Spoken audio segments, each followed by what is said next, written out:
kami akan menjelaskan apa itu carbon trading, Kenapa peluangnya bagi Indonesia untuk berproduksi lingkungan? selamat menyaksikan.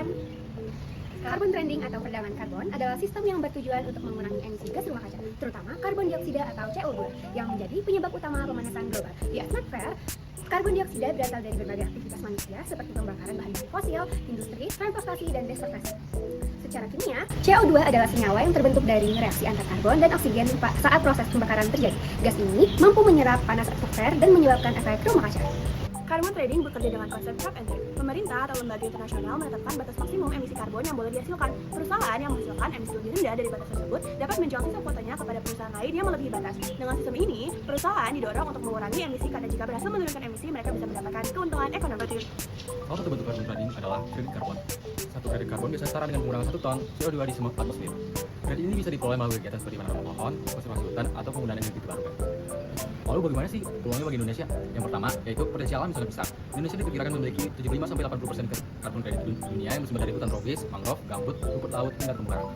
Potensi nilai perdagangan karbon Indonesia diperkirakan berkisar antara 82-100 miliar dolar AS dengan melindungi tutupan hutan, melakukan reforestasi, dan rehabilitasi mangrove. Indonesia memiliki potensi penyerapan karbon hingga 729 juta ton CO2e hingga 2030. Yang kedua, peluncuran IDX Karbon dan Pasar Internasional. Pada 20 Januari 2025, Indonesia resmi meluncurkan perdagangan karbon internasional pertamanya melalui IDX Karbon, melibatkan sejumlah proyek energi strategis sebagai bagian dari upaya mencapai target iklim Indonesia. Ketiga, potensi penghasilan ekspor karbon. Menurut Bloomberg Energy, permintaan kredit berbasis alam secara global bisa melonjak dari 165 juta ton pada 2024 menjadi lebih dari 1 miliar ton pada 2030. Jika Indonesia memasok 10% saja dari kebutuhan itu, potensi pendapatan bisa mencapai 5 miliar dolar per tahun. Namun tentunya ada beberapa hal yang perlu diatasi. 2 tahun setelah diluncurkan, IDX Karbon masih menghadapi tantangan. Dari Maret sampai September 2025, investasinya mencapai 1 miliar rupiah atau sekitar 72.621 US dollar. Dengan harga karbon rata-ratanya hanya 67.047 rupiah atau 4 dolar per ton.